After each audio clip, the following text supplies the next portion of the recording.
एक दिन चेले का फोन आया, गुरुजी मैं बहुत परेशान हूँ, ऐसा लगता है कभी कभी कि आत्महत्या कर लूं, क्या मरने का मन करता है। मैंने कहा ऐसा मन क्यों करता है? बोले क्या करो गुरुजी, घर के अंदर शांति ही नहीं है। जब देखो तब जैसे घर जाओ तो पता नहीं तुरंत महाराज कोई ना कोई बखेड़ा लेकर के किसी न किसी बात पर शुरू हो जाती है।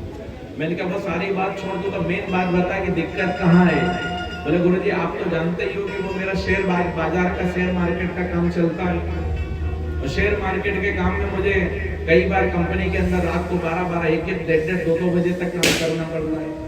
तो शेयर मार्केट का काम प्राइवेट काम में कंपनी से छुट्टी जल्दी देते भी नहीं है। मैंने कई बार सर को समझाया लेकिन सर मानते नहीं है, मालिक मानता नहीं है। 12 तो फिर भी बज ही जाती, 11 तो आम बात है। अब जब भी घर जाऊं तो महाराज घर पर जैसे गए कि पत्नी तुरंत शुरू हो जाती है, और ये कोई तुम्हारा आने का समय है, अब आ रहे हो तो मैं तुम्हारा कब से इंतजार कर रही, बच्चे तुम्हारा इंतजार करते करते सो गए, तुम्हारे चक्कर में जब भी आओ जब खाना गर्म करो ऐसा बनाओ वैसा बनाओ। महाराज दिन भर तो काम करो, किसके लिए? परिवार के लिए, पत्नी के लिए, बच्चों के लिए धन कमाने जाओ, और बाद में उन्हीं क्या करके खरी खोटी सुनो तो ऐसा कमाना भी किस काम का? ऐसे जीने से तो अच्छा मर जाना अच्छा। मैंने कहा एक काम कर। बोले क्या गुरुजी? मैंने कहा गुरु दीक्षा लिए ना? उसने कहा हाँ।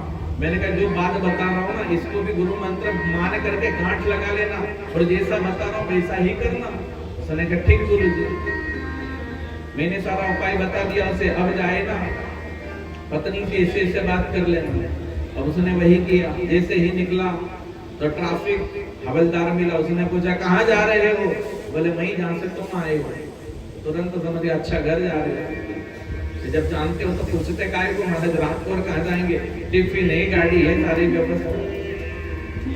जैसे घर पहुंचा, घर गए तो पत्नी ने तुरंत, पति ने दरवाजा खटखटाया तो अंदर से दरवाजा कुछ अलग प्रकार से खुलने की आवाज आई।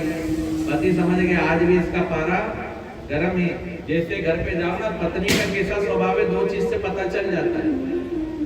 कौन सा? पहला तो दरवाजे खोलने के तरीके से, और दूसरा बच्चों से। बच्चे अगर बिल्कुल मौज में है तो समझ लो घर का माहौल बिल्कुल ठंडा है, और बच्चे अगर टाइट है किताब लेकर के बैठे हुए हैं या बिल्कुल इधर उधर भी नहीं, समझ जाओ कि आज पारा गर्म है। पत्नी ने चोर से भाग करके दरवाजा खोला। महाराज जैसे ही दरवाजा खुला पूरा दरवाजा खड़खड़ाने लगा।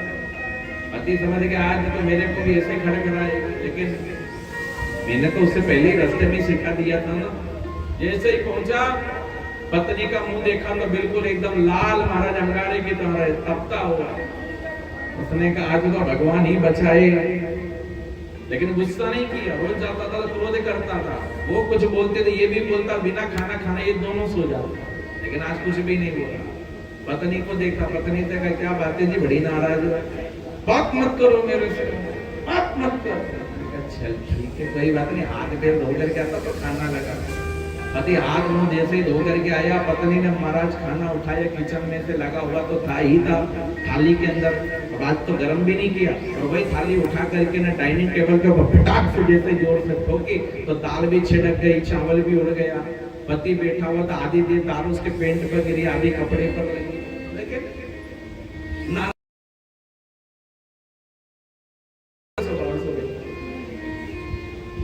पत्नी भी बगल में आके कुर्सी पर बैठ गई, पति को गुस्से से देखने लगी। पति मुस्कुराने लगा, लेकिन उसे डबल, कोई व्यक्ति जब अपन किसी को बोलने में अगर कोई जवाब भी नहीं दे तो वो डबल गुस्सा आता है। मैं तुमसे इतना कह रही हूँ, इतना चिल्ला, तुम्हें समझ में नहीं आ रहा क्या? सुनते नहीं हो? और ज्यादा गुस्सा करने लगे। पति ने रोटी को हाथ लगाया, रोटी ठंडी, चावल को हाथ लगाया, चावल ठंडा, दाल को हाथ लगाया, दाल ठंडी। पति उठा और उठ करके थाली को उठाया, और थाली को उठा करके पत्नी बोली कहाँ जाते हो? बोले कुछ नहीं। जहाँ पत्नी बैठी थी तुरंत थाली उठा के पत्नी के माथे पर जाकर थाली को रख दिया। जैसे ही पति ने थाली उठा के पत्नी के माथे पर रखी, पत्नी बोले कि पागल हो गए क्या? तुम्हें दिमाग नहीं है? ऐसा कोई करता है क्या? भोजन वाला थाली माथे पे कोई रखता है? पति मुस्कुराते हुए बोला तूने खाना तो परोस दिया, लेकिन जब मैंने हाथ लगाए तो दाल ठंडी, चावल ठंडा, सब्जी ठंडी, पर तेरी खोपड़ी तो गर्म है। मैंने सोचा तेरे माथे पर रख दूं तो हो सके चाहे थोड़ा खाना भी ठंडा हो जाए। पत्नी भी बोली पप्पू के पापा आप भी कैसे मजाक करते हो। पप्पू के पापा बोले शुरुआत कौन करता है। और दोनों हंसने लगे, खिलखिलाने लगे और दोनों बैठ करके साथ में भोजन पाते हैं। दोबारा दूसरा दिन फोन आया, गुरुजी बहुत बढ़िया वाला मंत्र दिया, ये तो काम कर गया। मैंने कहा क्यों? बोले पप्पू की मम्मी तो रात को ही प्रसन्न हो गई महाराज। और रोज तो वो अलग ने, हम अलग ने, खाना दोनों नहीं खाए। 4 दिन से चल रहा था, मरने का मन में भाव आ गया था।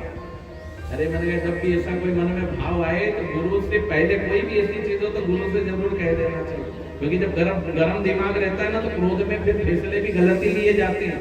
इसलिए शीतल मन शांत स्वभाव से विचार करना चाहिए, भाव रखना चाहिए, सोचना चाहिए।